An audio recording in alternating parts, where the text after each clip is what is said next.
formula yang digunakan nanti tetap kita menggunakan inflasi dan pertumbuhan ekonomi. Nah, inflasi bagi teman-teman daerah yang upah minimumnya sudah batas atasnya sudah tercapai, tentunya akan menggunakan rumus tersendiri, Bapak Ibu. Nah, nanti yang belum tercapai akan tetap menggunakan rumus inflasi untuk penetapan upah minimumnya, inflasi plus pertumbuhan dikalikan alfa. Nah, alfanya ini kan kita menghitung dari indeks kontribusi ketenagakerjaan terhadap produk domestik bruto. Nah, lebih lanjut nanti lebih rinci, Bapak dan Ibu akan dijelaskan Pak Jupri ya, Pak Jupri. Nanti saya mendengarkan karena saya juga harus mempersiapkan Bapak dan Ibu untuk sidang perdana pleno LKS Tripartit Nasional yang akan dipimpin langsung oleh Menteri Ketenagakerjaan. Ini nanti akan kami dokumentasikan supaya Bapak Ibu yang bupati, wali kotanya, dan gubernur untuk juga dapat memimpin dalam satu kali persidangan di lembaga kerjasama tripartit, baik yang ada di provinsi maupun kabupaten kota. Nah, ini coba saya akan desain dan akan saya dokumentasikan dengan baik, dan saya akan berikan kepada rekan-rekan mediator hubungan industrial.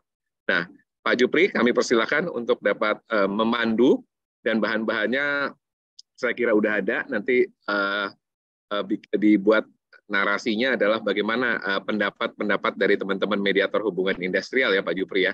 Dimulai dari ini aja karena waktu juga di waktu Indonesia bagian timur sudah akan menunjukkan pukul 12.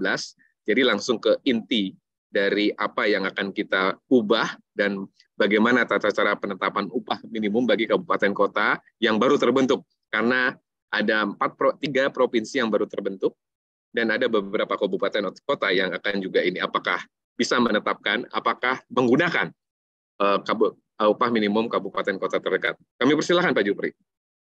Terima kasih Pak Ketum, salam hormat dan salam bekerja terus untuk AMHI. Yang terhormat Direktur BMHI dan juga Direktur KPHI yang dalam hal ini sebagai Ketum AMHI periode 2003-2008. Assalamualaikum warahmatullahi wabarakatuh. Salam sejahtera bagi kita semua. Shalom, Om Swastiastu, Namo Buddhaya, salam kebajikan. Pak Direktur, baik Bapak Ibu sekalian, tadi sekilas tadi Pak Direktur KPPS sudah menyinggung perubahan terkait dengan PP 36 2001 pasca ditetapkannya Undang-Undang 6 tahun 2023. Seperti yang kita tahu itu tentang Cipta Kerja. Next.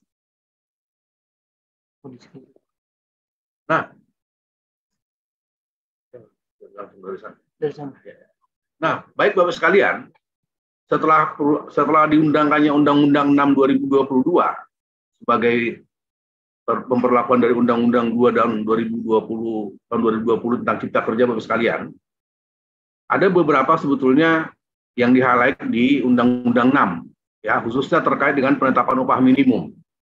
Nah, kita sendiri sebetulnya sudah memperlakukan, pernah ada formula perhitungan upah minimum Bapak sekalian, seperti yang diatur di PP 78 2015, tetapi Bapak sekalian, dengan diundangkannya PP 36 tahun 2001, beberapa perubahan terjadi terkait dengan formula perhitungan upah minimum. Next. Nah, Bapak Ibu sekalian, ya, sudah saya nggak mengulang ini lagi karena mungkin kita semua sudah memahami betul apa yang dimaksud dengan upah minimum. Next saja, next.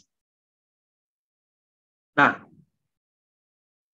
Bapak Ibu sekalian, seperti yang saya sampaikan di awal tadi, ya, kita sendiri sebenarnya sudah pernah mengenal namanya formula terkait penetapan upah minimum seperti yang diatur di PP 78 2015. Nah, tetapi Bapak sekalian, dengan berlakunya PP 78 2015, ya, karena memang formula ini adalah formula yang tidak ada faktor penahannya atau faktor yang dikaitkan dengan kondisi tenaga kerjaan, sehingga kecenderungan dari formula ini Bapak sekalian, upah minimum tetap naik, ya, sesuai dengan pertumbuhan ekonomi dan inflasi. Karena kedua variabel ini yang ditambahkan kemudian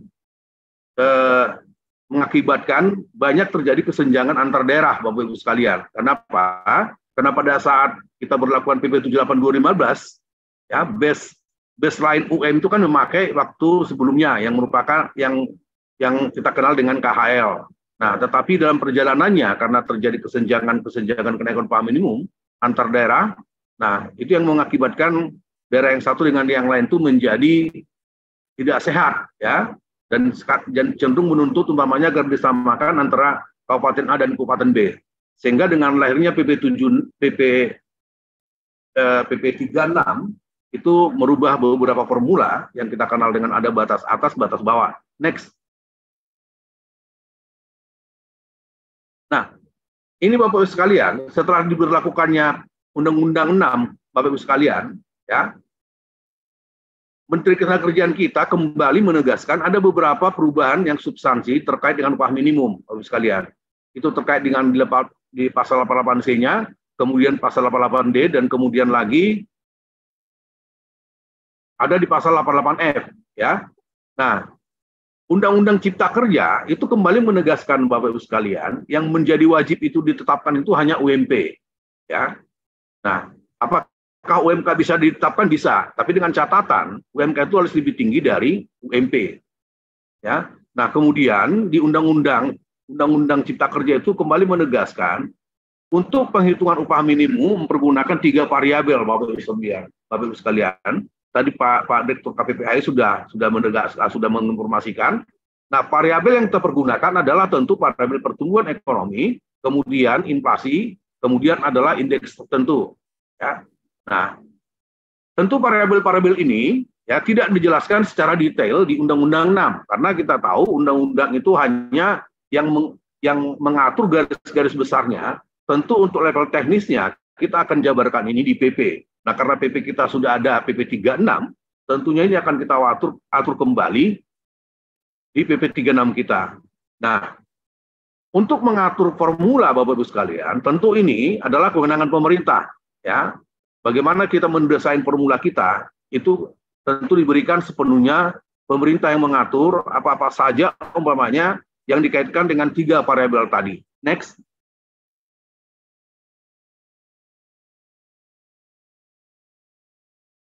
Nah, Bapak-Ibu sekalian, ya, kita sudah mengenal sebetulnya variabel-variabel yang disebut di undang-undang tadi ini ketika kita berlakukan namanya Permen 18 tahun 2022. Nah, tetapi Bapak-Ibu sekalian, kita juga sendiri paham betul bahwa Permenaker 16 tahun 2022 itu hanya untuk penetapan upah minimum tahun 2023. Nah, sehingga untuk penetapan upah minimum tahun 2024 nggak mungkin lagi kita pergunakan sesuai dengan Permen 18. Nah, tentu juga kita tidak menginginkan ada terjadi kekosongan hukum terkait dengan penetapan upah minimum tahun 2024.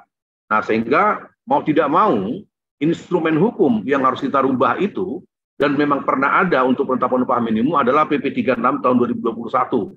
Nah, inilah kita coba nanti akan revisi, karena penetapan upah minimum PP 36 tahun 2021 itu masih mengenal namanya ada batas atas upah, ada batas bawah, yang penetapannya itu dikaitkan dengan 3 variabel. Bagus sekalian, kan kalau sudah pernah menetapkan upah minimum versi 36, tentu dikaitkan di sana itu adalah konsumsi rata-rata, kemudian median upah, kemudian adalah tingkat pengangguran terbuka. Nah, kita akan melihat Bapak sekalian, bagaimana sebetulnya Permen 18, variabel Permen 18 itu kembali itu ditegaskan di dalam Undang-Undang 6 2023 tentang Cipta Kerja. Nah, Bapak sekalian, ya, khusus untuk penetapan upah minimum tahun 2024, kita punya tagline kita, Bapak sekalian, adalah upah minimum pasti naik, iklim usaha kompetitif. Ini akan kita angkat karena memang dengan variabel yang kita punya saat ini, upah minimum pasti naik, ya. Dengan variabel yang ada, pertumbuhan ekonomi, inflasi, kemudian indeks tertentu. Next.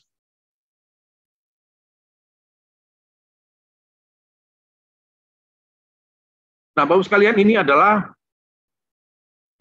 sebetulnya ada beberapa sebetulnya pengaturan terkait di upah minimum kita di PP 36 itu, ya. Ini Bapak Ibu sekalian, kita sama-sama sudah paham betul bahwa upah minimum itu sebenarnya berlaku bagi pekerja buruh yang masa kerjanya itu kurang dari 1 tahun, ya. Nah, bagaimana umpamanya dengan masa kerja, ya. Ini kita atur Bapak Ibu sekalian di perubahan dari PP 36, ya. Nah, bagaimana bagi mereka itu yang sudah bekerja di atas 1 tahun, ya.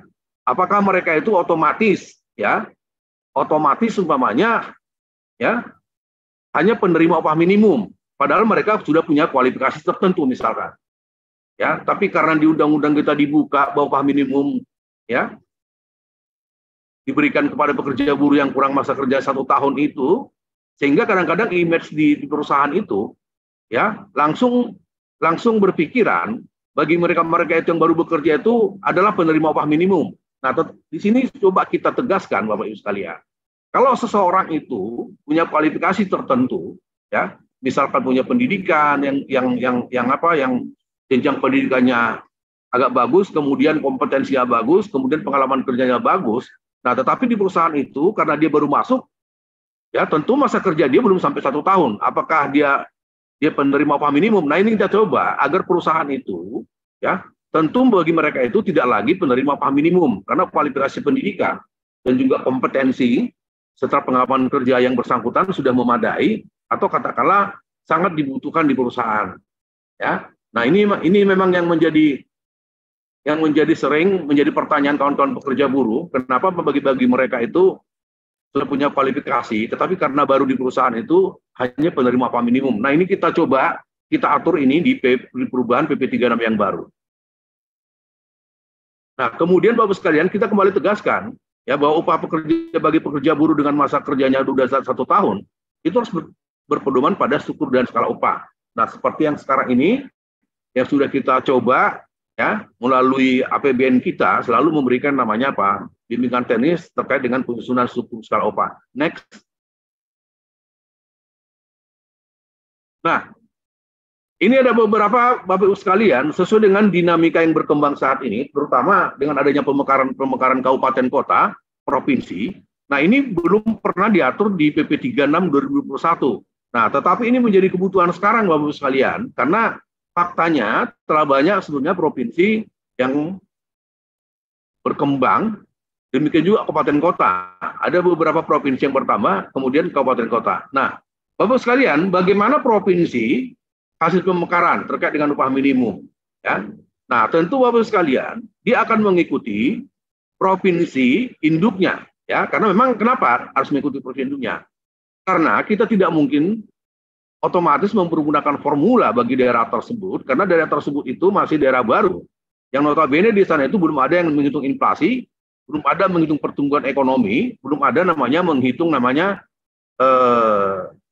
indeks tertentu. Atau katakanlah kalau yang baru, tentu kalau yang baru kan kembali ke PP 36. Bagaimana menetapkan upah minimum baru kembali ke PP 36, mempergunakan konsumsi rata-rata, mempergunakan median upah, mempergunakan juga namanya tingkat pengukuran terbuka. Nah, tentu itu belum ada bagi daerah-daerah yang baru karena memang BPS itu belum sampai pada daerah-daerah tersebut untuk melakukan perhitungan-perhitungan. Nah, sehingga supaya tidak terjadi kekosongan hukum terkait penetapan upah minimum, nah tentu karena dia pecahan dari provinsi asalnya, itu nggak jauh berbeda sebetulnya tingkat inflasi, pertumbuhan, maupun indeks tertentu di daerah tersebut. Sehingga otomatis kita katakan dia akan mengikuti kepada provinsi induknya. Nah, kemudian bagaimana upah minimum bagi kabupaten kota hasil pemekaran untuk pertama kali berlaku, ya.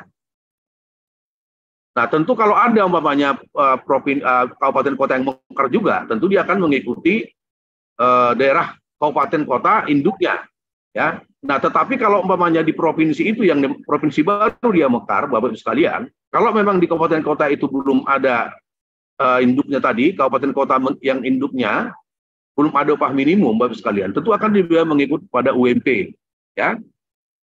Karena sesuai dengan pengaturan kita, ya. UMK itu tidak harus, ya, tidak mutlak untuk ditetapkan. Yang harus itu adalah hanya provinsi. Ya, tetapi memang kalau kondisi daerahnya bagus, lebih tinggi dari UMP, lebih tinggi dari provinsi, itu dapat menetapkan namanya UMK. Nah, kemudian Bapak sekalian, bagaimana dengan upah minimum bagi kabupaten kota yang telah memiliki upah minimum pada provinsi hasil pemekaran? Tentu untuk pertama kali menggunakan upah minimum kabupaten kota sebelum pemekaran. Ya, nah ini memang hal-hal yang kita atur Bapak sekalian karena memang ini menjadi pertanyaan yang banyak di lapangan nantinya, khususnya daerah-daerah yang mekar. Nah, tetapi prinsipnya Bapak sekalian, kalau memang daerah-daerah tersebut belum layak, katakanlah kita juga harus berhitung apakah umpamanya memaksakan untuk ditetapkan UMK, padahal kondisi daerah tersebut itu tidak sebetulnya layak untuk ditetapkan UMK. Karena itu akan menjadi problem bagi perusahaan-perusahaan yang ada di lokasi tersebut kalau kita paksakan ada UMK, padahal sebetulnya Kalau secara hitung-hitungan atau secara teori yang dikembangkan oleh BPS itu sebenarnya tidak memungkinkan untuk mendapatkan UMK. Itu akan berpengaruh pada perusahaan-perusahaan di daerah tersebut. Next.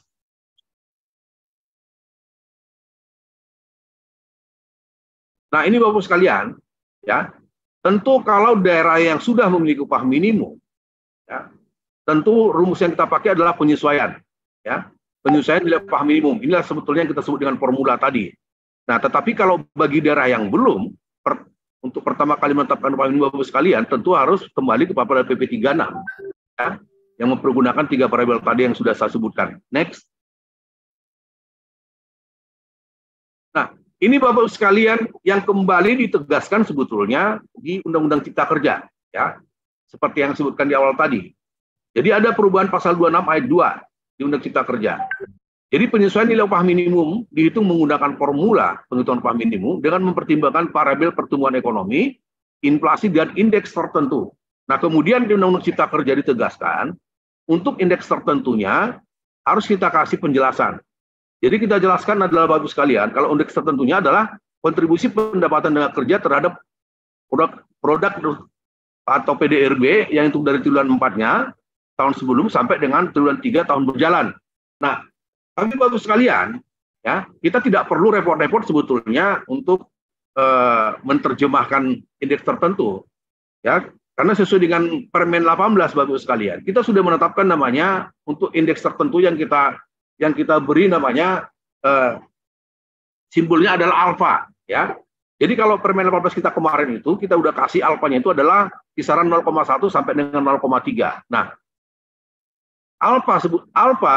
alfa itu Bapak sekalian, itu dikaitkan sebetulnya dengan penyerapan tenaga kerja yang terjadi di daerah sebetulnya sekalian. Jadi kalau kita lihat sebetulnya PDRB ini kan membandingkan PDRB ini, ya, dari triwulan sebelumnya, dari triwulan 4 sampai triwulan 3 tahun berjalan sebelumnya, ini dikaitkan dengan sebetulnya penyerapan tenaga kerja di daerah, ya. Jadi nanti akan ditetapkan oleh BPS. Kalau sekarang itu kan diambil dari angka IRIO sebetulnya, yang perhitungannya itu ada di BPR. Ya, jadi sekarang itu sudah ditetapkan 0,1 sampai 0,3. Ya. Jadi tinggal lihat Bapak sekalian. Misalkan penetapan upah, bagaimana kita kaitkan nanti dengan 0,1, 0,2, 0,3. Jadi kalau umpamanya di daerah itu umpamanya kalau upah minimum ditetapkan tinggi, apakah kecenderungannya itu nanti akan mempengaruhi terhadap kesempatan kerja? Misalkan kita ambil 0,3 tertinggi, 0,3, apakah nanti umpamanya di daerah itu kecenderungannya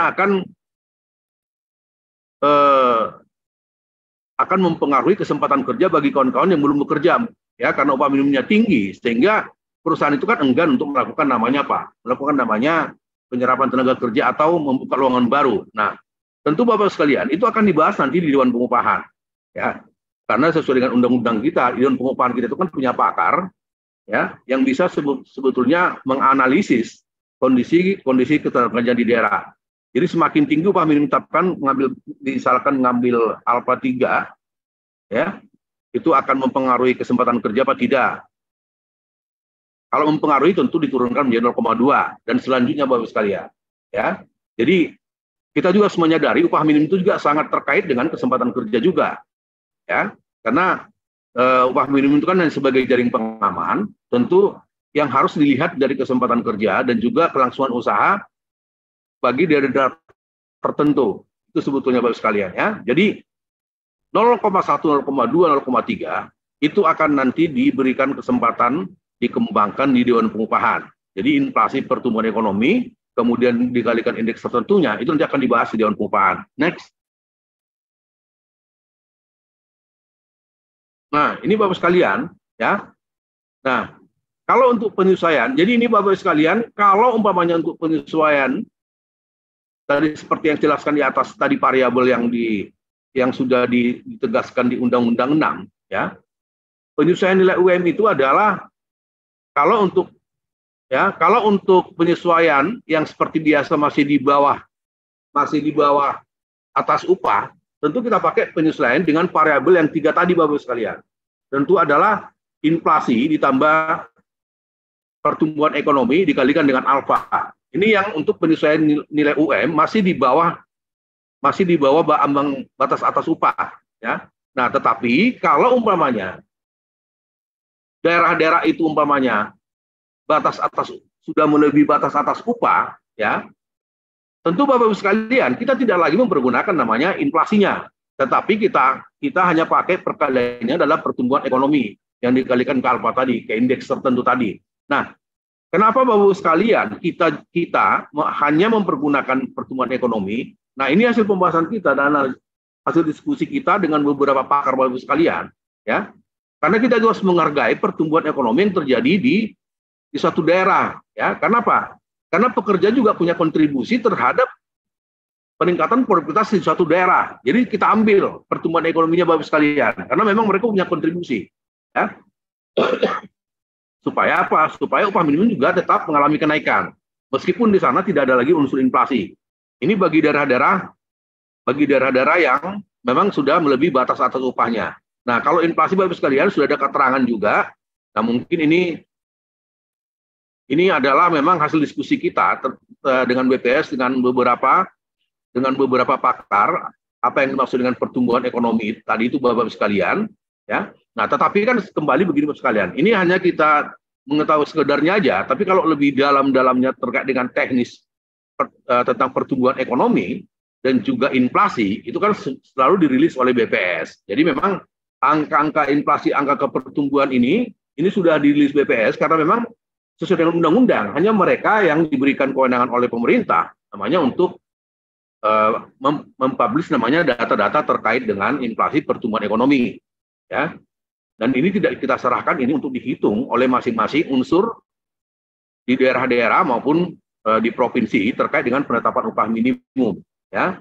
Nah, hanya mungkin begini Bapak sekalian, karena kemarin juga banyak juga masukan terkait dengan indeks tertentu atau alfa yang kita tetapkan hanya 0,1 sampai dengan 0,3.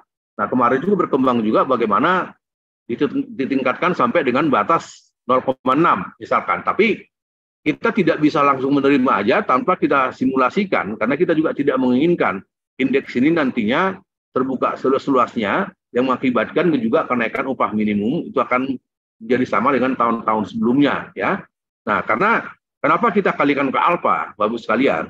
Nah, sebetulnya Bapak sekalian, alfa ini adalah pengkontrol sebetulnya untuk mengkontrol kenaikan upah minimum, ya, supaya tidak lagi sama seperti yang diatur di PP 78 ya, sebelumnya ya tahun 2015, karena tidak ada namanya untuk mengontrol kenaikan upah minimum karena inflasi dan pertumbuhan ekonomi langsung ditambahkan Bapak sekalian. Next.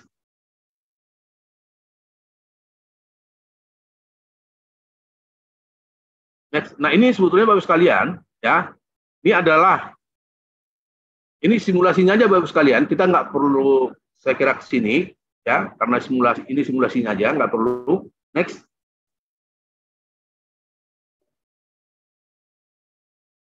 Next.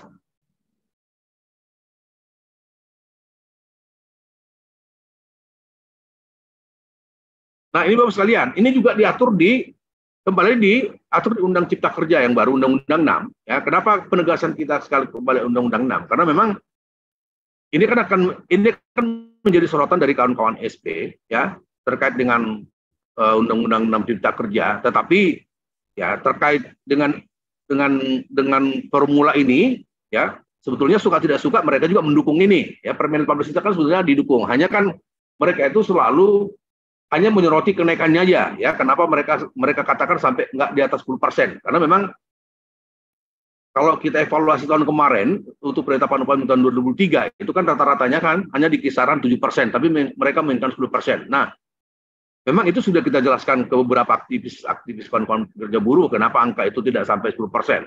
Nah, tetapi yang terpenting Bapak-Ibu sekalian, kita juga menjelaskan sebetulnya Undang Cipta Kerja meskipun mereka selalu menolak, tetapi khusus penetapan upah minimum ada juga beberapa umpamanya kawan-kawan SPT yang mendukung, ya.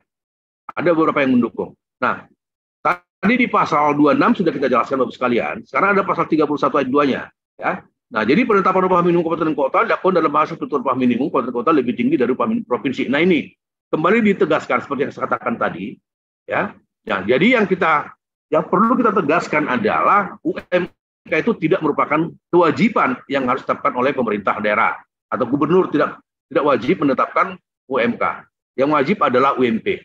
Tetapi kalau umpamanya UMK lebih tinggi, hasil perhitungan yang menggunakan variabel PP36 tadi, kalau memang lebih tinggi, ya itu bisa ditetapkan. Ya. Nah, kemudian pasal 31A-nya adalah penetapan upah minimum bagi kabupaten kota yang belum memiliki upah minimum harus memenuhi syarat tertentu. Ya. Nah, ini terkait dengan 31.2-nya Bapak Ibu sekalian. Jadi syarat-syarat tertentu tadi Bapak Ibu sekalian adalah 3 variabel yang diatur tadi di PP36 yang dikaitkan dengan komposisi rata-rata, median upah dan juga tingkat pengangguran terbuka. Nah, ya. Jadi kalau dia memenuhi syarat tertentu tadi baru bisa ditetapkan namanya UMK. Tetapi tidak boleh umpamanya Bapak Ibu sekalian seperti yang terjadi selama ini. Umpamanya sebetulnya dari segi perhitungannya sebenarnya UMK itu tidak layak ditetapkan, ya. Nah, tapi karena undang-undang kita berbicara bahwa UMK lebih tinggi dari UMP, misalkan umpamanya hasil perhitungannya UMP 2.100.000, sebetulnya setelah dihitung itu UMK hanya 2 juta, tetapi karena untuk menetapkan UMK tadi ditambahi 100.000 Bapak sekalian menjadi 22, seolah-olah lebih tinggi UMK dari UMP, padahal sebetulnya ya dalam faktanya nanti tentu itu akan bermasalah Bapak Ibu sekalian. Karena apa? Karena memang angka itu nanti angka yang sangat sulit dibayarkan oleh pengusaha di daerahnya, di kabupaten kota, ya. Sehingga kecenderungannya apa? Kecenderungannya adalah penetapan upah minimum sudah itu tidak berlaku efektif, ya. Karena dipaksakan tadi, karena ditambah sebetulnya bukan hasil dari perhitungan, tapi karena ditambahkan, karena undang-undang kita mengamanatkan harus lebih tinggi, sehingga ditambahkan 100.000. Jadi menjadi 2.200.000, ya. Next. Nah ini Bapak sekalian terkait dengan penetapan upah minimum kita, karena memang saat ini memang kita berusaha sebetulnya untuk mencari aspirasi, terutama sebetulnya dari stakeholder kita terkait dengan penetapan upah minimum. Nah, tetapi Bapak sekalian, ya sebagai di pemerintahan tentu kita nanti akan sebetulnya menghadapi beberapa pertanyaan-pertanyaan dari kawan-kawan SP itu terkait sebetulnya dari hanya nanti fokus mereka itu sebetulnya hanya kenaikannya aja, angka kumulatif kenapa nggak 10% atau 7%. Nah, yang perlu kita jelaskan Bapak sekalian sebetulnya kenapa kita umpamanya membatasi sebetulnya di indeks tertentu ini nanti akan menjadi pertanyaan mereka, kenapa nggak bisa dinaikkan menjadi umpamanya sampai 0,6. Nah, kita sudah mencoba sebetulnya pada tahun 2022 mencoba sampai 0,6. Tetapi memang kalau kita naikkan lagi sampai 0,6, ada juga beberapa daerah sebetulnya yang akan mengalami kenaikan upah minimum yang tinggi. Nah, yang kita anggap sebetulnya itu akan menjadi problem bagi daerah sekitarnya juga. Karena kan gini Bapak sekalian, kita juga tidak terlepas sebetulnya dari sejarah penetapan upah minimum ketika umpamanya penetapan upah minimum itu mempergunakan base-nya adalah KHR waktu sebelum berlaku PP 78. Antara daerah A dan B, meskipun tidak jauh beda pertumbuhan ekonomi inflasinya, nah tetapi karena suatu hal itu bisa berbeda jauh penetapan upah minimum di kedua kabupaten itu, padahal sebetulnya tetangga gitu loh. Ya. Nah itu yang mengakibatkan ada daerah A umpamanya upah minimumnya 3 juta, sementara di daerah tetangganya itu hanya umpamanya di 2 juta. Sebetulnya akan menjadi problem. Nah, angka yang tahun sebelumnya itu kan sudah menjadi baseline kita ketika menetapkan upah minimum per tahun-tahun berikutnya kan. Nah, sehingga kita mencoba sebetulnya bagaimana sebetulnya upah minimum itu bisa sebetulnya tidak menimbulkan gejolak atau menimbulkan kejumlangan antara provinsi yang satu, kabupaten yang satu dengan provinsi yang lainnya atau kabupaten yang lainnya. Nah, di sini kita coba sebetulnya upah minimum itu kita kembalikan kepada hakikatnya, filosofinya, dia hanya sebagai jaring pengaman, tetapi upah yang berlaku di perusahaan, sebetulnya kita dorong lebih pada pemberlakuan struktur dan skala upah.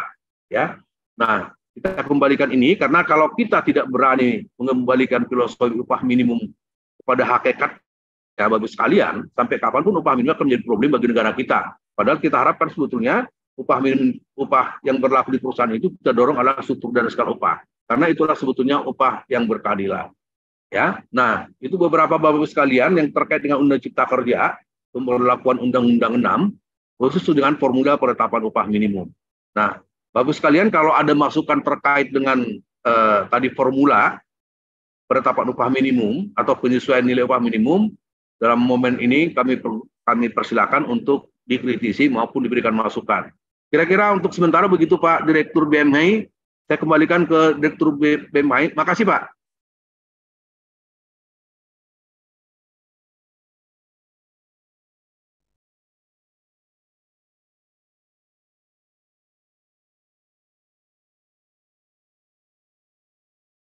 Pak Direktur.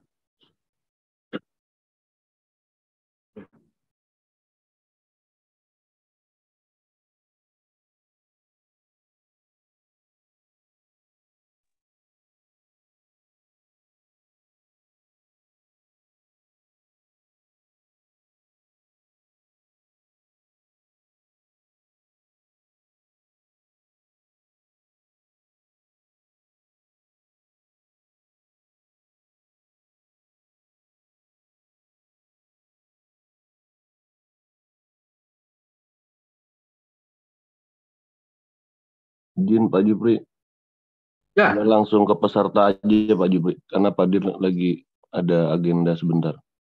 Oh, langsung pesertanya? Ya. Bapak sekalian, silakan karena Pak Direktur kita ada perlu, karena memang juga beliau banyak menyediakan program-program. Ya, ini kita terima kasih nih diberikan Direktur memang yang peduli terhadap mediator nih. Silakan Bapak sekalian. Kalau ada masukan, kalau ada tanggapan, silakan kami berikan kesempatan di momen ini kita berdiskusi supaya menjadi nanti bahan bagi kita untuk melakukan pendalaman berikutnya. Silakan Bapak sekalian. Boleh Pak Nasrullah dari Luwu Timur, silakan Pak. Ya. Ya, Bismillahirrahmanirrahim. Assalamualaikum warahmatullahi wabarakatuh. Dan selamat siang, Bapak Jupri dari Direktorat HKP Kemenaker yang kami hormati selaku narasumber.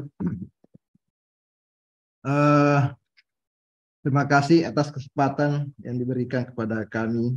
Ada beberapa hal yang mungkin perlu kami sharing terkait dengan usulan perubahan untuk perbaikan PP 36 tahun 2021. Saya langsung saja barangkali. Yang pertama, bahwa pada faktanya kami di daerah Pak masih banyak melihat bahwa masih banyak perusahaan yang terus terang merasa berat dengan penerapan pemberlakuan UMK, apalagi ada lagi aturan untuk pemberlakuan struktur skala upah. Itu cukup dirasakan berat bagi perusahaan-perusahaan karena tidak semua perusahaan di daerah ini dalam kondisi baik, ya. Artinya ada juga yang sudah bagus tapi dan sudah menerapkan UMK maupun struktur skala upah, tapi sebagian besar juga belum menerapkan. Itu yang pertama. Yang kedua, di dalam PP 36 kami melihat ada kesulitan terhadap penerapan upah untuk satuan hasil, ya. Ini yang kurang terjabarkan menurut kami di dalam PP 36 karena ada beberapa perusahaan yang upahnya itu dihitung atau diperoleh berdasarkan volume pekerjaan yang dikerjakan. Ya, contoh misalnya bongkar muat di pelabuhan, ya. Ada TKBM yang menangani seperti itu, sehingga pada faktanya penerapan upah berdasarkan satuan hasil ini untuk bulan-bulan tertentu di mana volume pekerjaan berkurang, itu maka pendapatannya itu di bawah UMK, Pak. Ya. Tapi untuk di bulan-bulan lain yang volumenya pekerjaan cukup meningkat, itu bahkan di atas dari UMK. Ya, ini yang menjadi kendala, sehingga kadang pekerja itu protesnya pada saat upah yang diperoleh itu di bawah UMK. Nah, ini yang terjadi. Tapi kalau tinggi tidak diprotes, Pak. Ini juga yang Bang. Ya.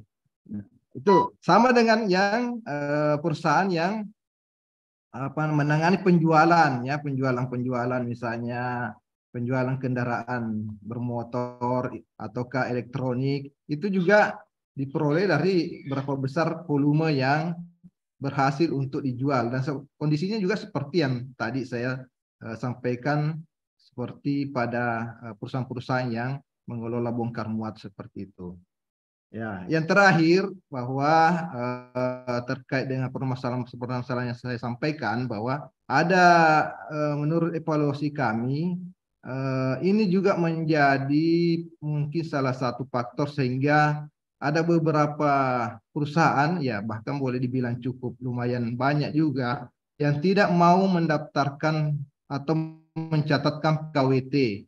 Ya, ini akibatnya sebetulnya Pak, karena kalau kami selaku mediator yang menangani verifikasi pencatatan PKWT, tentu tidak membolehkan bila mana ada PKWT yang di bawah norma ya, termasuk upah ya ataupun penerapan lembur, karena kadang yang saya sampaikan tadi bahwa tidak semua kondisi perusahaan dalam kondisi baik itu. Bahkan mereka sebetulnya menginginkan ada opsi saja, apakah upah minimumnya diterapkan, tapi lemburnya mungkin ya mungkin boleh dibijaksanai tidak sesuai aturan, ataukah sebaliknya ya. Yang seperti itu mereka sebetulnya bisa tempuh Pak. Tapi karena kita selaku mediator menganjurkan bahwa semua harus diterapkan, baik UMK maupun lembur itu harus sesuai normatifnya, maka ya inilah yang menjadi kendala banyak yang menunda mungkin untuk melakukan pencatatan PKWT. Jadi barangkali itu saran masukan dari kami. Terima kasih atas kesempatan diberikan. Assalamualaikum warahmatullahi wabarakatuh. Baik, langsung saya tanggapin aja Bapak sekalian ya, supaya nggak lupa nanti. Ini mohon maaf Pak Nasrullah, kalau untuk TKBM saya kira kita juga udah mengeluarkan permen. Sekarang ini lagi kita untuk TKBM ya, kalau untuk TKBM itu kita juga mengeluarkan permen. Di situ juga diatur nanti masalah upah di tenaga kerja bongkar muat Pak Nasrullah. Sekarang lagi pendalaman dan memang kita sudah membahas itu dengan lintas unit terkait ya. Kalau untuk TKBM mudah-mudahan nanti permen akhir kita itu sudah bisa berlaku untuk TKBM, karena di sana juga diatur terkait dengan upah ya, seperti yang tadi Pak Nasrullah katakan tadi. Tapi secara umum sebetulnya tadi kita bicaranya adalah terkait dengan upah minimum di perusahaan-perusahaan yang umum Pak Nasrullah ya, karena memang seperti tadi yang saya katakan ini, saya katakan upah minimum juga kalau ditetapkan tidak sesuai dengan hasil perhitungan sesungguhnya itu akan berdampak kepada kemampuan perusahaan ya, yang pada nanti akan berdampak juga terhadap kesempatan kerja di suatu daerah, kan itu saja udah sampaikan. Nah, kita berharap sebetulnya upah minimum itu adalah kembali ke awalnya, kembali ke hakikatnya sebagai jaring pengaman aja kan gitu Pak Nasrullah, yang bisa namanya menyeimbangkan antara kepentingan pengusaha suatu daerah dan juga kesempatan kerja, karena kita juga masih berharap sebetulnya banyak penyerapan tenaga kerja kan, karena apa? Karena itu nanti akan berpengaruh pada pertumbuhan ekonomi kan teorinya begitu. Jadi kita harapkan Pak sebetulnya tadi. Nah, khusus untuk satuan hasil Pak Nasrullah sebetulnya kalau ada waktu itu next kita bahas, tapi nggak apa-apa karena Pak Nasrullah sudah buka kan begini sebetulnya. Satuan hasil itu sebetulnya kalau memang kan gini, ini sebetulnya bisa dipergunakan oleh perusahaan sebagai strategi untuk meningkatkan produktivitas. Bisa gini, perusahaan selama ini berlaku UMK bagi suatu perusahaannya, katakanlah yang dalam satuan hasil tadi. Satuan hasil itu namanya di perusahaan rokok, dia melenting 100 rokok dalam jam kerja 7 jam atau 8 jam, hanya 100 lenting rokok. Padahal sebetulnya dia masih punya kemampuan untuk melenting 150 lenting rokok itu dalam 7 atau 8 jam. Nah, karena selama ini berlaku di situ upah minimum, ya, udah berlaku upah minimum tadi, namanya, sehingga kesempatan dia untuk menaikkan upah kan nggak mungkin kalau tidak lembur. Nah, tetapi bagi perusahaan yang punya strategi, bagaimana dia merangsang umpamanya seorang itu bisa melebihi tadi 100 lenting, dipergunakanlah satuan hasil gitu loh Pak. Ya. Supaya apa?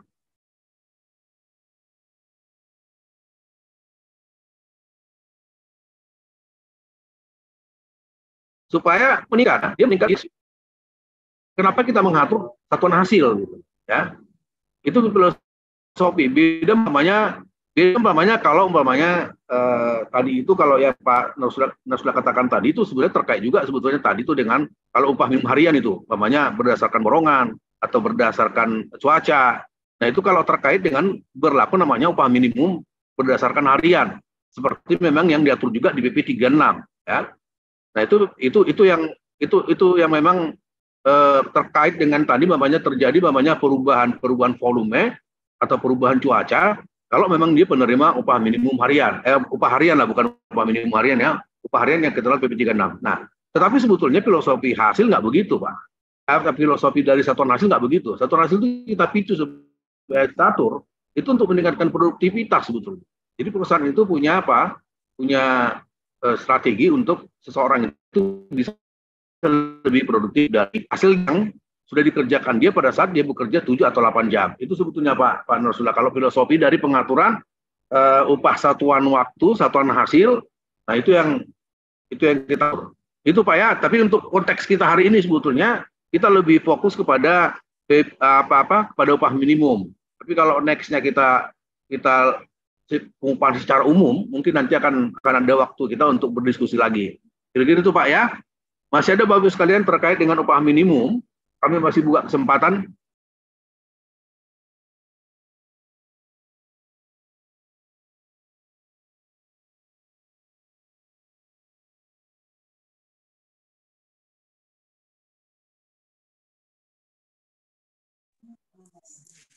Izin Bapak.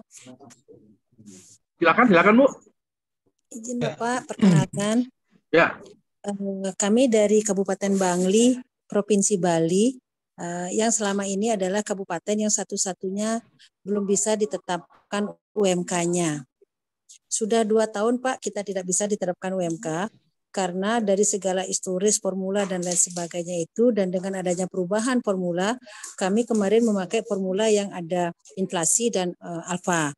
Jadi itu setelah kita masukkan ke formula semua item-item kita itu, walaupun angka pengangguran terbuka kami adalah paling rendah se-Bali, tapi setelah dengan formula itu ternyata kita Bangli belum bisa ditetapkan UMK-nya karena memang ada di bawah UMP. Nah, berdasarkan historis, jadi kami juga sudah bersurat kepada kementerian waktu itu langsung tahun 2022 ya Pak ya.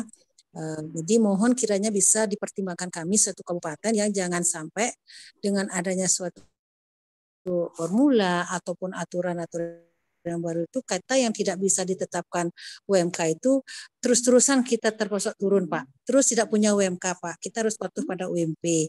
Nah itu Pak kalau dari lihat item pertumbuhan ekonomi masing-masing seperti itu udah tingkat pengangguran terbuka dan lain sebagainya menjadi item variabel penghitungan di formula itu, kita sebenarnya nilainya cukup gini Pak, cukup bagus dibandingkan kabupaten lain. Tapi karena kabupaten lain memakai formula lain, bukan formula yang tidak ditetapkan tetapi penyesuaian, akhirnya dia menjadi punya UMK.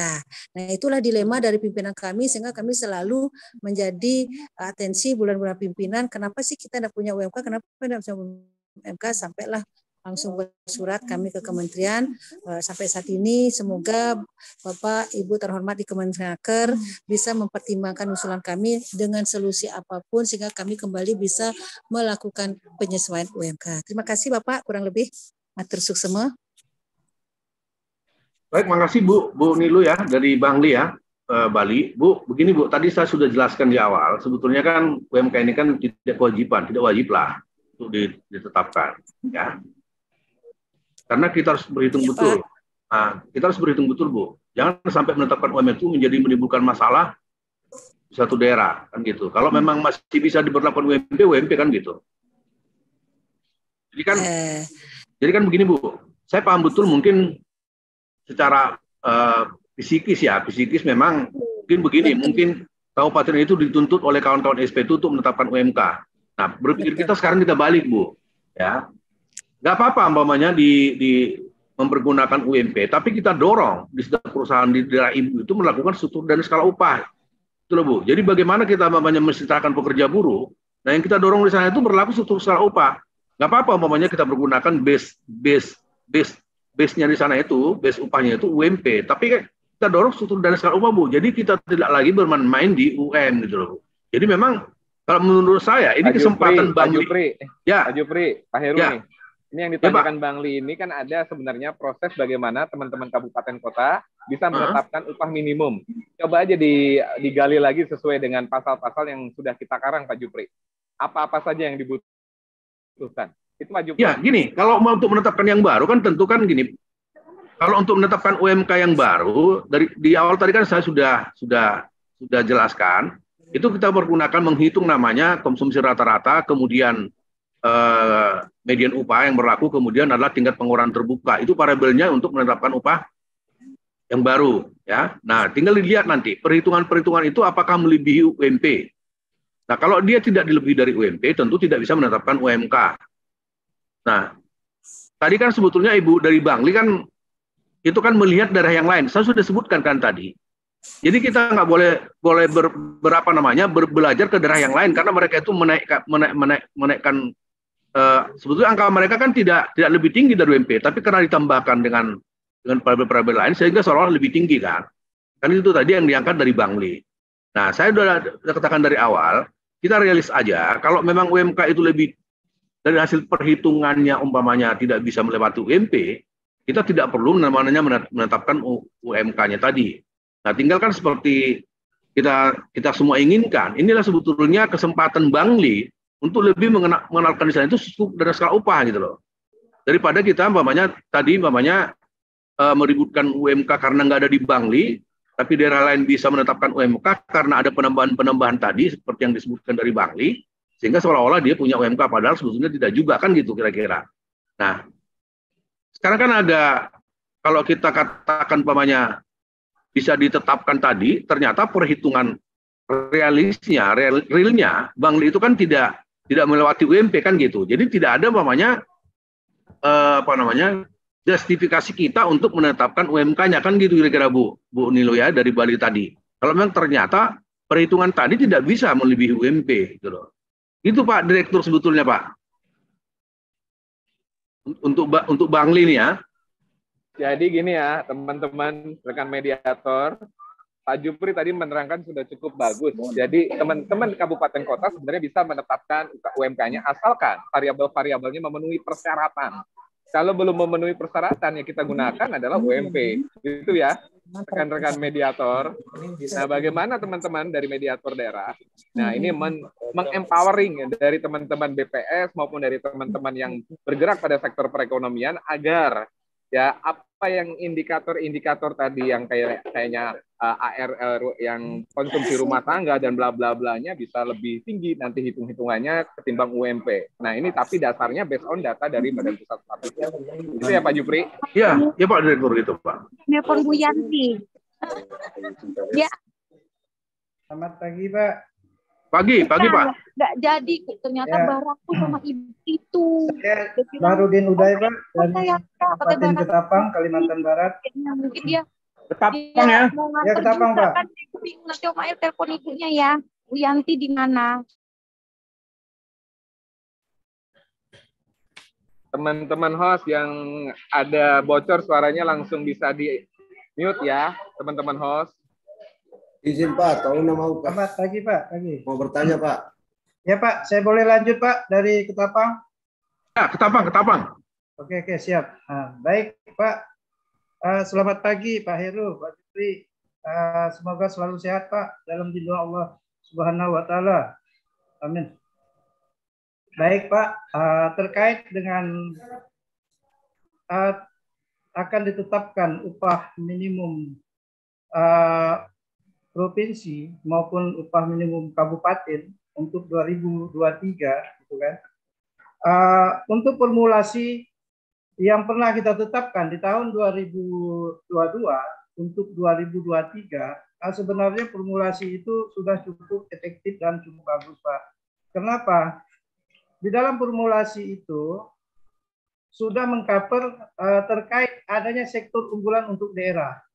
Nah, di mana sektor unggulan daerah inilah harapan bagi pekerja-pekerja daerah Pak untuk mendongkrak kenaikan upah minimum kabupaten mereka gitu. Jadi harapan kami supaya formulasinya terhadap perubahan PP 36 untuk diakomodir dari formulasi Permenaker nomor 18 tahun 2022. Itu aja Pak. Saran dari saya Kabupaten Ketapang, Barudin Uday. Mohon maaf Pak Barudin, ini maksudnya ini lagi untuk sektor? Bukan Pak, maksudnya bukan sektor Pak. Maksudnya gimana? Kabupaten Pak, UMK. Hah? Maksud saya begini, karena kan UMK ini diformulasi Permenaker nomor 18 tahun 2022 itu kita sudah tidak lagi mengatur tentang masalah sektor, tapi formulasinya sudah merangkum semua itu. Maksud saya formulasinya dipertahankan Pak, gitu. Jadi mempunyai asas keadilan karena di situ sektor unggulan sudah masuk di dalam perhitungan formulasi Permenaker nomor 18 tahun 2022. Itu yang saya maksud Pak. Bukan menghidupkan lagi sektornya gitu. Sektor nggak perlu hidup lagi lah. Oke, paham Pak. Ya.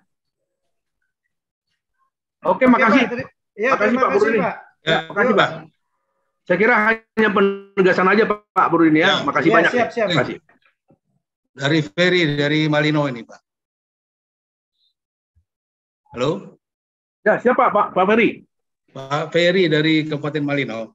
Ya, jadi siap. Dalam konteks ini kan kita hadir di sini dalam rangka merevisi PP 36 ya, substansinya.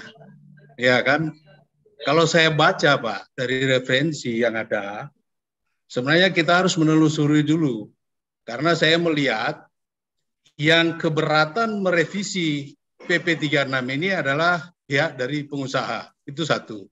Terus kedua, dari pihak serikat, kalau saya lihat yang mereka tidak setuju dengan PP 36 ini, alasan yang logis menurut mereka, karena Undang-Undang Cipta Kerja itu cacat hukum. Itu ya. Itu bukan substansinya di dalam. Nah, kalau saya melihat dengan keluarnya Permenaker 18 tahun 2022, itu sebenarnya bisa menjadi acuan, Pak. Walaupun ada ya pengalaman ya di Kaltara, walaupun ada 1-2 daerah yang waktu itu keberatan sampai Apindo protes, tetapi di situ mengakomodir, Pak. Karena di dalam perhitungan alfa itu dia. Nah, ini mungkin bisa dimasukkan di dalam revisinya. Nah, kalau menurut saya, jadi bisa juga mengakomodir Permen 18 ini. Nanti dibuat, kan kalau saya lihat dengan adanya PP 36 ini, ke depan kita juga harus membuat permennya, Pak, turunannya. Nah ini kan, jadi karena dengan adanya Undang-Undang Nomor 6 tahun 2023 ini, kalau menurut saya kita harus melihat faktor-faktor ini yang mempengaruhi dulu UMP ini, selain daripada yang selagi pihak dari serikat sebenarnya tidak mempermasalahkan dan pihak dari dalam hal ini pengusaha sebenarnya tidak ada masalah. Cuman kan kalau saya lihat di situ di PP 36 takutnya pengusaha dengan adanya revisi ini katanya berdampak pada sektor padat karya, Pak. Ya, sektor padat karya. Itu alasan yang tepat yang saya baca di Kompas dan juga kemarin ini saya baca mengulas itu. Sedangkan di serikat ini kan kalau dia sudah setuju PP nomor 6 tahun 2023 berarti itu sudah sah. Nah, bagaimana substansi di dalam kita melihat, saya lihat Bapak yang paparkan tadi saya kira sudah bagus itu Pak. Termasuk dengan yang kabupaten-kabupaten yang waktu lalu belum bisa mengakomodir untuk menetapkan UMP karena ya belum ada bisa menentukan, itu sudah dibahas tadi. Nah, akan mengikuti terus pemekaran juga dia akan mengikuti. Nah, saya kira itu sudah salah satu solusi juga yang sudah bisa diterapkan oleh dari kementerian dalam hal ini pemerintah. Tetapi di sini juga perlu ditekankan karena di dalam PP 36 ada inflasi itu yang masih mengikuti provinsi, Pak. Ya, kalau kita memperhitungkan. Nah, ini yang perlu dipikirkan. Karena dia mengikuti provinsi. Kenapa tidak? Kalau ada di kabupaten kota yang sudah bisa menghitung inflasi, kenapa tidak? Itu di dalam. Nah, itu. Nah, kami kemarin tertolong dengan adanya Permen 18. Akhirnya dalam penetapan itu dengan perhitungan alfanya itu. Tetapi memang ada impact-nya juga itu. Karena tidak akan berbeda. Ada terjadi kenaikan yang cukup signifikan, tetapi ada juga kenaikan yang ya bisa boleh dikatakan tahun kemarin untuk di Kalimantan Utara tidak ada yang stagnan, Pak. Naik lumayan, ada grafik kenaikan walaupun tidak tinggi, tapi ada perubahan yang cukup gimana. Tetapi dampaknya itu kan yang kita khawatir, jangan sampai dengan kita menetapkan UMP ini dia akan berdampak pada juga tingkat pengangguran. Nah ini yang kita harus pikirkan, karena dengan penetapan UMP yang akan lebih dengan regulasi yang kita nanti revisi ini, kalau tidak kita hati-hati, otomatis terjadi kenaikan, tetapi dia juga berdampak pada pengangguran, karena perusahaan mungkin akan merekrut tenaga kerja itu akan sedikit, Pak. Itu dampaknya juga. Jadi saya di sini memberikan, ya karena saya juga ini Pak belum terlalu ini dengan PP 36, tapi apa yang dipaparkan oleh Pak Jupri tadi saya kira itu sudah masuk. Tinggal mungkin produk-produk yang ada di Permen 18 itu bisa kita juga sesuaikan Pak untuk masukkan dalam revisi. Karena kan kemarin kita tertolong dengan Permen 18, kenapa kita tidak bisa adopsi? Jadi itu mungkin usulan saya Pak. Terima kasih Pak. Mohon maaf kalau ada usulan itu. Makasih Pak Peri. Justru sebetulnya kan gini Pak Peri. Permen 18 kita itu kan hanya mengatur 2003 kan. Jadi maka kita coba. Jadi muatan permen kita itu Pak kita coba masukkan lagi PP 36 sebetulnya. Supaya ada. Nah, supaya tidak terjadi kekosongan hukum nanti di 2024. Itu sebetulnya yang kita diskusikan. Ya, nah, memang menarik Pak Peri tadi menyampaikan kenapa pertumbuhan ekonomi itu hanya di inflasi ya, hanya dihitung sampai kabupaten kota. Nah, kita juga udah berdiskusi dengan BPS Pak Peri karena mereka itu tidak semua punya fasilitas sampai kabupaten kota Pak. Itu sebetulnya yang masalah gitu loh. Kita menginginkan sebetulnya dia ada di 460 kabupaten kota gitu loh, BPS-nya gitu loh Pak. Sehingga bisa mengeluarkan merilis namanya angka inflasi. Nah, tapi karena mereka juga hanya nggak nyampe separoh, nah kita kan tidak bisa menyeralisir untuk ada namanya inflasi kabupaten Pak Beri. Tapi kalau umpamanya BPS sudah siap, ya kita juga menginginkan sebetulnya semua itu inflasi kabupaten kota, gitu loh Pak. Ya. Tapi karena BPS punya toolnya untuk menghitung di beberapa kabupaten kota, sehingga kita simpulkan pakai aja provinsi. Karena kalau angka inflasi kan provinsi kan sudah semua mereka punya kan. BPS kan sudah ada semua provinsi. Itu Pak Beri yang kendala kita karena Pak. Begini Pak, kalau untuk inflasinya. Di PP 36 itu kan jelas di situ mengikuti di formula terus inflasinya mengikuti provinsi. Ya. Permasalahannya di situ itu yang maksudnya kita perlu revisi itu diberikan peluang juga untuk kabupaten kota yang sudah melakukan perhitungan inflasi Pak. Itu mungkin saya agak aku mengusulkan itu Pak. Ya benar Pak. Itu nanti akan kita pikirkan lagi, kita coba lagi nanti diskusikan itu apakah bisa apa tidak, apakah nanti akan berdampak terhadap yang lain, karena kadang-kadang SP ini kan kalau ada yang lain pakai inflasi kabupaten kota nanti kan dituntut, meskipun nggak ada BPS di tempatnya, dia dituntut untuk dihitung juga, kan itu yang itu. Dan, tapi terima kasih Pak Beri, itu nanti bahan kita lah. Very bagus tuh. Ya. Kalau perlu kita dorong nanti Ketum Ahmi membuat surat ke teman-teman BPS untuk dapat menciptakan satker baru di setiap kabupaten kota yang sebenarnya sudah maju untuk perekonomiannya. Jadi usulannya Pak Ferry itu nanti langsung aja kita tindak lanjuti Pak Jupri. Ya, siapa ada kalian memasukkan ke dalam PP 36 kalau bisa. Tapi emang masih terkutat BSO-nya tetap DPS gitu Pak Jupri. Apakah nanti di sana ada kantor perwakilan seperti apa supaya itu nanti diakui juga sebagai outputnya dari BPS. Itu ya Mas Ferry ya. Ya, makasih Pak. Ya. Nah, itu Pak Direktur tadi kebetulan Pak Direktur itu Permen 18 juga tuh, makanya tahu betul beliau tuh. Jadi ketum kita tuh memang tahu Pak kesulitan kita di mana Pak Ferry ya. Ya, makasih Pak. Ya. Makasih Pak Heru. Selamat siang Pak Dir, Pak narasumber. Siap. Ini dari mana nih? Saya Ramayanto dari Kota Gorontalo Pak, di Snaker Kota Gorontalo. Ramayanto. Siapa Pak? Siap Pak Dir, Pak Ketum. Ada restennya. Ayo. Ya. Oh ini dulu, Bu. Siap. Sumber nih. Mediator senior. Siap. Mohon maaf. Ya, siap. Monggo. Saya cancel dulu. Ya, mohon maaf ya Pak Rama. Siap Bu. Saya cancel dulu. Ibu Elila. Ya baik. Ya baik, makasih Pak Juk. Assalamualaikum warahmatullahi wabarakatuh. Waalaikumsalam.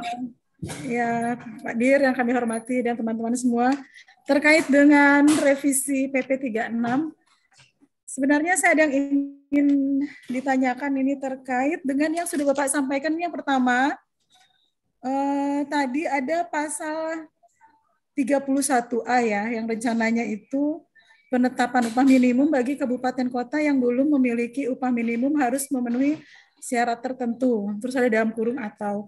Kalau kita lihat di PP 36 itu sendiri ini sudah ada sebenarnya Pak. Yang untuk kabupaten kota ini di pasal 30-nya.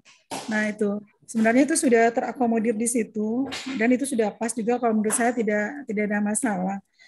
Yang menjadi pertanyaan saya sebenarnya justru di upah, jadi ini nggak ada masalah ya Pak. Terus kemudian yang kedua terkait dengan upah minimum provinsi. Nah, tadi ada perhitungan upah minimum tahun berjalan, ketika untuk tahun depan itu upah minimum tahun berjalan, tambah penyesuaian nilai upah minimum, di mana penyesuaian nilai upah minimum ini inflasi tambah pertumbuhan ekonomi kali ya, Pak. Gitu ya. Nah, saran ini Pak, karena kita tahun lalu dengan Permenaker 18/2022 kemarin, itu mungkin kita paling tinggi ya. Iya, saya ada ikut. Persentase pertambahannya itu sampai 9,15%. Dengan inflasi kita yang sudah cukup tinggi, 8,46. Nah, ketika dia ditambah lagi dengan pertumbuhan ekonomi kali alfa, di mana alfa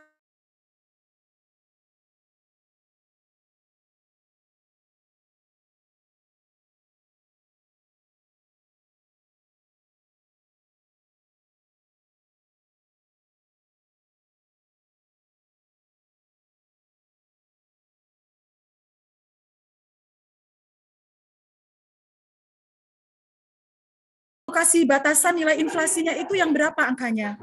Ini saran aja. Mungkin hanya yang pertambahannya 5 saja, mungkin 5%, bukan yang di atas 5 gitu. Ini saran aja Pak, karena akan menjadi sangat tinggi lagi. Jadi angka nanti pertambahan upah minimum per tahunnya. Sementara kalau kita lihat kemampuan dari perusahaan, kebanyakan ini akhirnya mereka menjadi sulit untuk mencari penambahan upah bagi pekerjanya gitu, karena kita memakai sistem inflasi tambah pertumbuhan ekonomi di mana inflasi kita itu sudah sangat tinggi. Jadi saya berharap mungkin inflasi ini kita kasih nilai maksimal yang 5 baru kita pakai tambah pertumbuhan ekonomi. Tapi kalau di atas 5 mungkin pertumbuhan ekonomi kali alfanya tidak kita perlukan. Ini saran aja Pak. Ya itu. Ya kemudian yang ketiga terkait dengan upah berapa tadi ya, dasarnya bukan saya di pasal berapa gitu ya. Ada yang untuk upah berdasarkan kesepakatan, pasal 38 atau berapa ya, lupa, tunggu sebentar. Saya lupa pasal. Oh ya, pasal 38. Nah, untuk usaha mikro dan usaha kecil yang dikecualikan dari ketentuan upah minimum wajib mempertimbangkan yang pertama mengandalkan sumber daya tradisional, kemudian yang kedua yang B-nya tidak bergerak pada usaha berteknologi tinggi dan tidak padat modal. Ini menjadi hal yang kadang perusahaan memanfaatkan gitu ya Pak ya. Contoh ini kejadian di perusahaan Alidaya.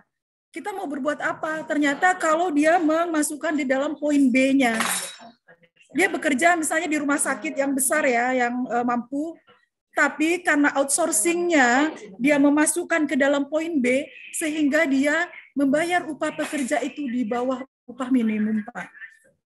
Nah, ini menjadi catatan bagaimana kiranya kita bisa meminimalisirlah kemungkinan-kemungkinan yang diupayakan oleh perusahaan untuk menggunakan upah berdasarkan kesepakatan ini. Nah, atau kita menguatkan di PP 35 bahwa untuk yang perusahaan Alidaya wajib membayar pekerja minimal upah minimum provinsi. Karena ini nanti apalagi nanti tidak hanya Alidaya, kita akan banyak nanti jadinya.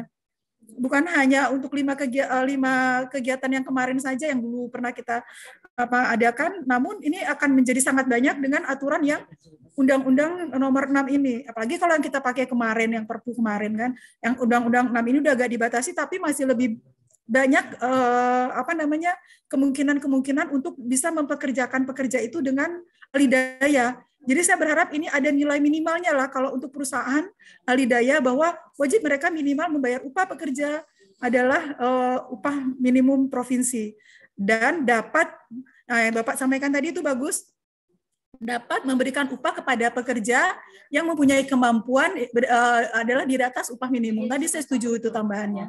Mungkin demikian Pak, mohon maaf. Terima kasih. Makasih nih Bu. Makasih Bu Liza, itu ada 2 poin sebenarnya yang kami tangkap tadi Bu ya. Nanti akan kita coba nih terkait dengan pembatasan inflasi dan juga tadi terkait dengan UKM ya. Upah di bawah UKM itu karena sudah digeneralisir menjadi upah bagi yang lain juga ya. Khususnya untuk perusahaan alidaya. Nanti akan kita catat Bu dan kita coba nanti bagaimana memperbaiki ini nanti di PP 36 ya. Makasih banyak nih Bu Liza masukannya tadi. Bu Ellen panggilannya Pak. Bu Ellen, tapi kan biasanya Bu Liza juga kan. Bu Ellen, makasih. Makasih. Baik, makasih Pak Jupri. Ya, sama-sama. Makasih atas masukannya ya. Silakan Bapak sekalian. Pak Jupri, Bu Ellen itu tadi ada yang satu yang perlu benar-benar pencermatan kita terkait dengan alfa. Emang cenderung setiap DP Prop itu menyiapkannya adalah menggunakan koefisien 0,3 yang tinggi. Sebenarnya hitungan IRIO kita itu juga harus dikasih kepada teman-teman provinsi. Kalau berdasarkan hitungan-hitungan IRIO kita dari alfa 0,3, sebenarnya tidak semua daerah menetapkannya pakai alfa 0,3. Seperti contoh kemarin DKI. DKI itu sebenarnya alfanya kalau kita hitung hanya 0,1, Pak. Bukan 0,2 yang ditetapkan kemarin. Sumatera Barat juga sama, tidak 0,3 sebenarnya, tapi 0, berapa? Mungkin ini harus ada acuannya. Terkait dengan inflasi, kaitannya dengan inflasi ini kan sebenarnya kita kan sudah harga mati. Yang dihitung kan dari mulai triwulan keberapa sampai dengan triwulan keberapa. Lihat ya sekarang, angka inflasi itu terakhir di bulan Juni ini 3,53%. Nah, apakah 3,53% ini akan stabil nanti sampai di bulan 9 atau di bulan 10, nanti kan kita gunakannya yang year on year-nya di bulan September ya, kalau nggak salah ya. September Pak. Terkait dengan PE, pertumbuhan ekonomi. Sekarang kalau kita lihat pertumbuhan ekonomi itu 5,03%. Apakah nanti akan stabil 5,03? Nah, ini daerah-daerah kita mapping nanti Pak Jupri, mana-mana saja yang inflasi yang tertinggi. Karena pengatur terbanyaknya adalah inflasi. Sebenarnya gitu ya Bu Ellen ya. Nanti kita harus kita berikan ini kan juga panduan gitu ya. Bagaimana menetapkan alfanya, jangan sembarangan juga 0,3 berat. Kalau alfa 0,3 pengalinya alfa 0,3 akan lebih besar dia. Itu aja Pak Jupri. Ya, makasih banyak. Bu Ellen tolong nanti kita inikan lah. Kita pertimbangkan dalam pembahasan PP 36. Ya, Pak Heru, mohon maaf, boleh nggak sedikit? Karena gini Pak. Boleh, banyak juga nggak apa-apa.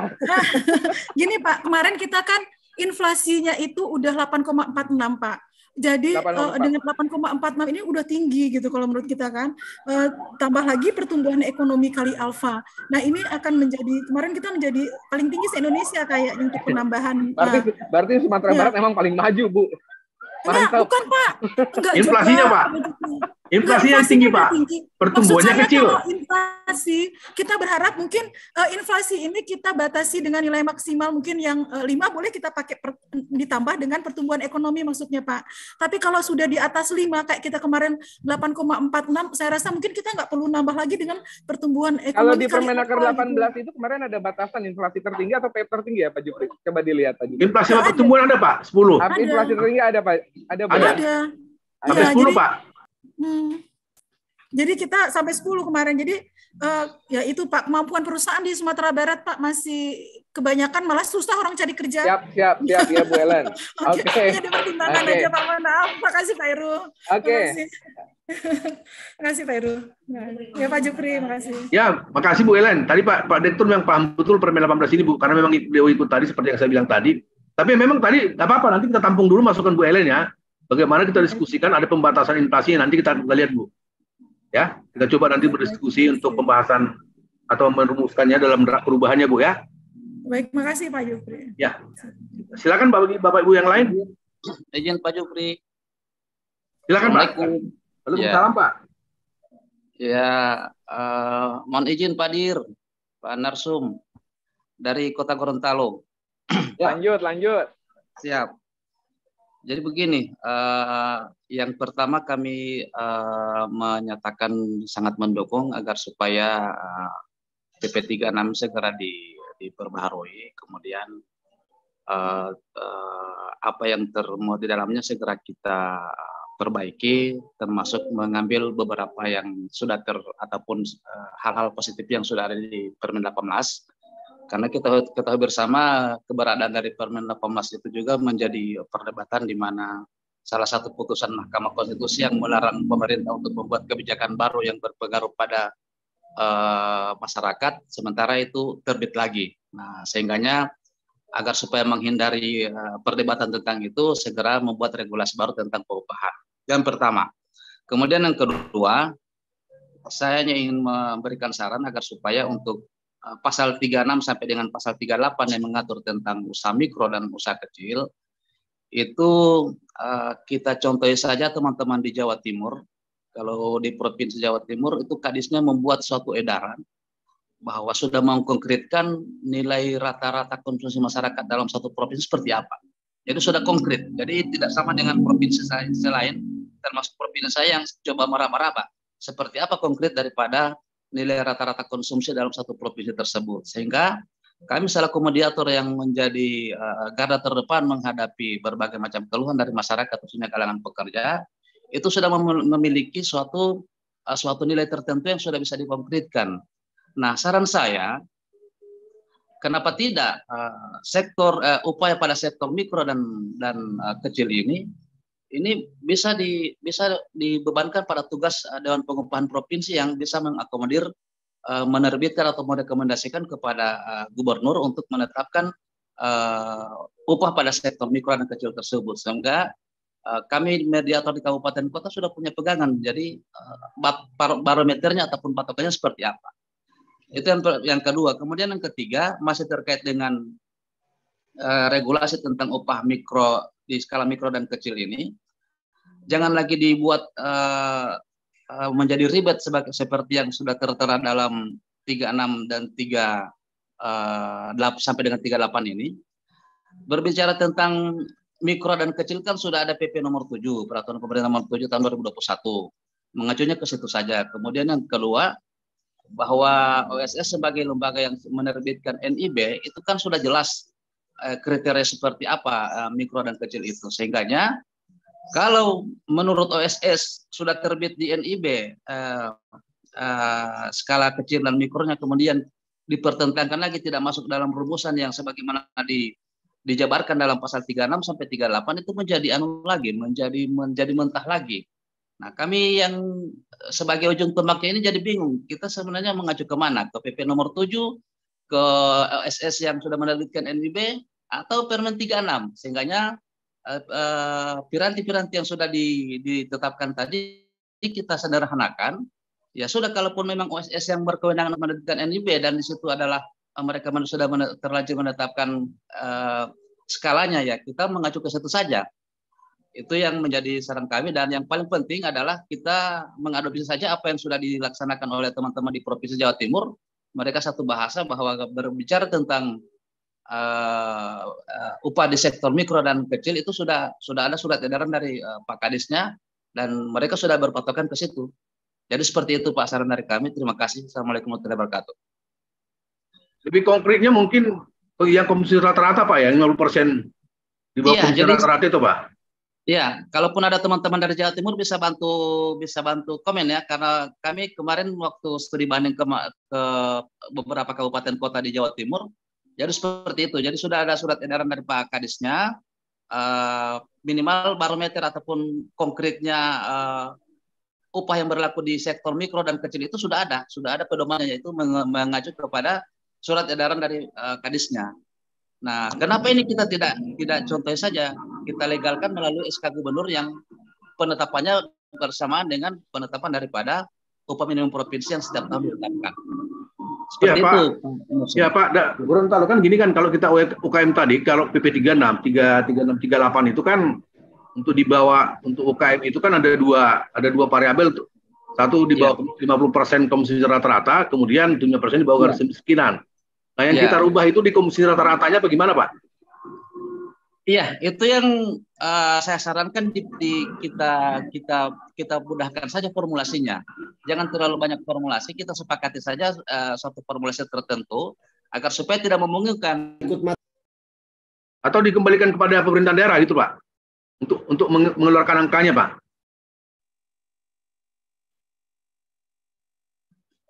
Halo, kok hilang? Siap. Ya, atau kita kembalikan ke pemerintahan daerah untuk mengeluarkan nama atau merilis angka konsumsi rata-ratanya gitu, Pak?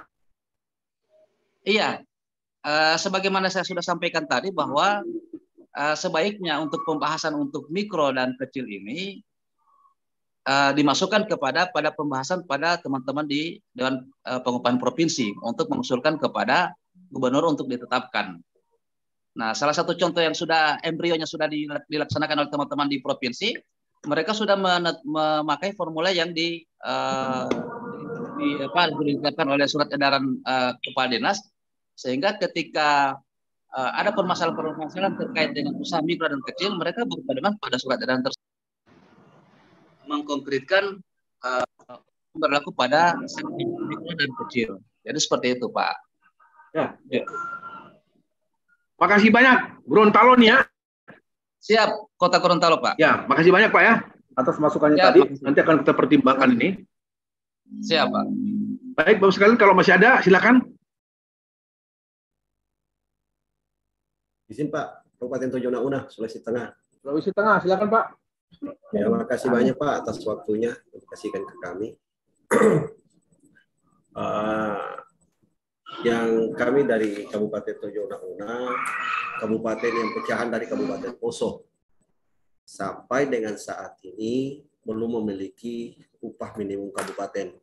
Nah, yang jadi pertanyaan kami, Pak, kami sudah untuk tahun 2023 ini, kami sementara merilis untuk pembuatan upah minimum kabupaten, yang insya Allah nantinya di Januari tahun 2024 itu akan kita gunakan.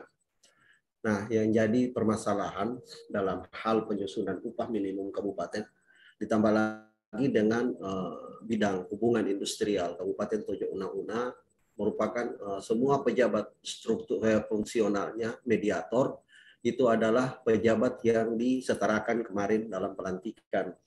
Agak sedikit kebingungan terhadap Kabupaten Tojo Una dalam penyusunan upah minimum kabupaten. Setelah saya menyimak beberapa materi dari PP 36 tadi, di situ ada beberapa indikator yang harus dipenuhi untuk dalam penyusunan tadi apabila kabupaten itu belum sampai ketentuan sesuai dengan daerahnya, wilayahnya atau masing-masing inflasinya wilayah kabupaten itu. Setahu kami memang. Bagaimana Pak?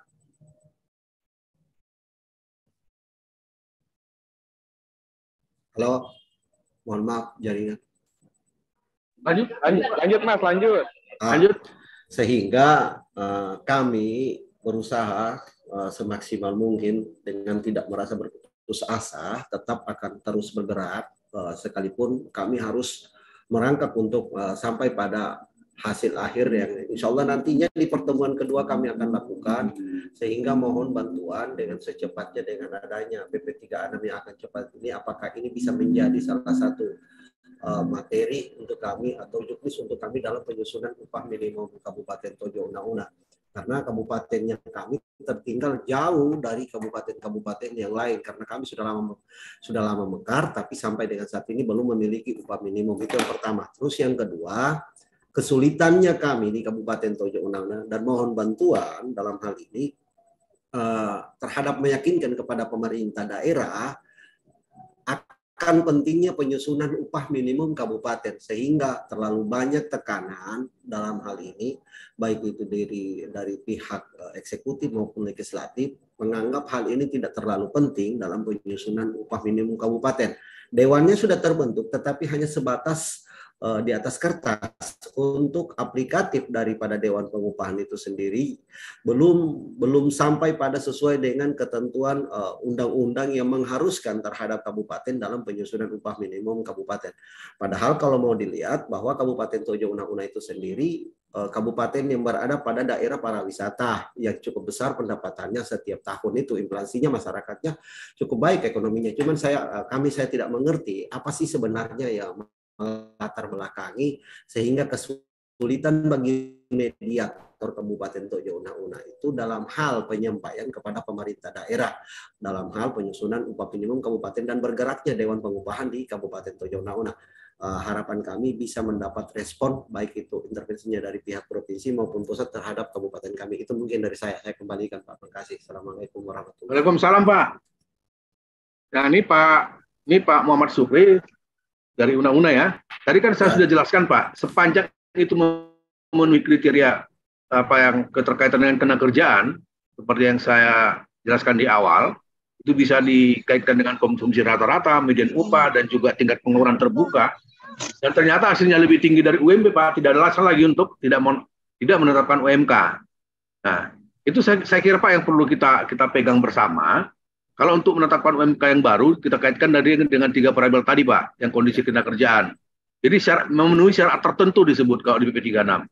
Kalau sudah memenuhi syarat tertentu, saya kira nggak ada alasan untuk tidak menetapkan UMK. Tapi yang kita takutkan sebenarnya tidak memenuhi, tapi seolah-olah dibuat memenuhi. Itu yang kita takutkan, Pak Sukri, ya. Nah, tapi kalau Bapak nanti menghitung Dewan Pengupahan, tapi yang menghitung Dewan Pengupahannya, Pak, ya, karena menggunakan menyatakan Dewan Pengupahan.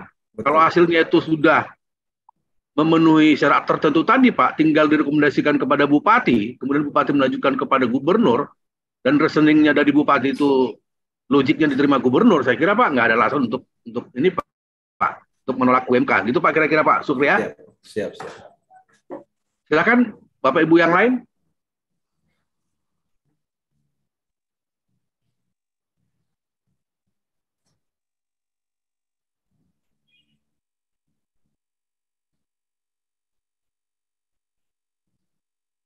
Masih ada Bapak Ibu yang lain masukan terkait dengan UM baik provinsi atau kabupaten kota? Kalau nggak ada lagi, saya kembalikan ke panitia dan juga Pak Direktur KPPI. Silakan Pak Direktur. Ketum. Tapi sebelumnya Bravo, ya, Bravo Amhi. Jaya nih. Jaya.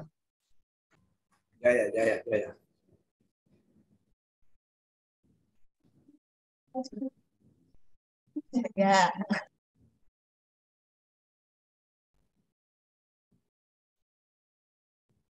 Pak Depri, Pak Direktur BMHI.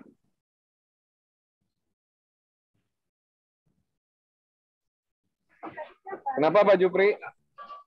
Masih Pak? Masih. Bapak dan Ibu masih ada ini, masukan terhadap perubahan PP 36. Masih dibuka 15 menit lagi, ya.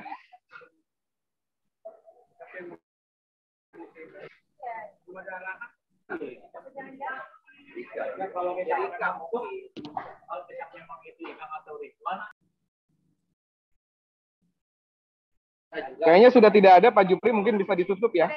Ya, silakan Pak Ketum, silakan Pak.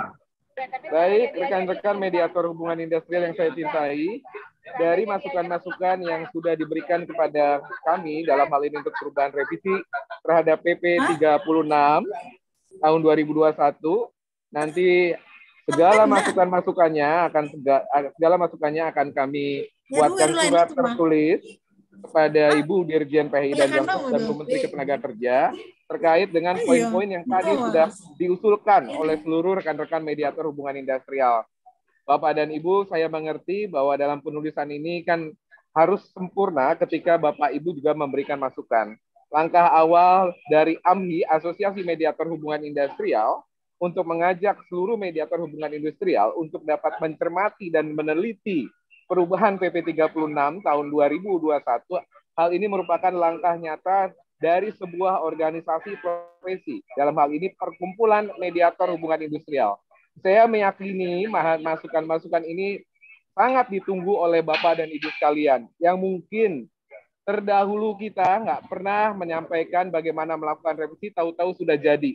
Nah, ini adalah langkah awal. Nanti pun kalau ada perubahan revisi terhadap regulasi, kami akan mengundang Bapak Ibu sekalian untuk melakukan penyempurnaan demi baiknya isi konten dari perubahan setiap aturan yang ada. Dalam hal ini kita menganut dasen dan dasolennya terkait dengan perubahan revisi semua regulasi. Kalau Bapak Ibu memberikan masukan, saya meyakini nanti akan applicable dan implementatif. Terima kasih atas partisipasinya Bapak dan Ibu yang sudah hadir kali ini, dan saya senang sekali dihadiri oleh hampir 400 mediator. Ke depan nantinya kalau kita mengadakan pertemuan lagi, saya mohon bertemu dengan 1083 mediator hubungan industrial. Salam hormat dari kami, Bapak Ibu, selamat bekerja kembali. Terima kasih. Wassalamualaikum warahmatullahi wabarakatuh. Waalaikumsalam. Waalaikumsalam warahmatullahi wabarakatuh. Terima kasih Bapak Ibu sekalian. Bapak. Yuk, yuk.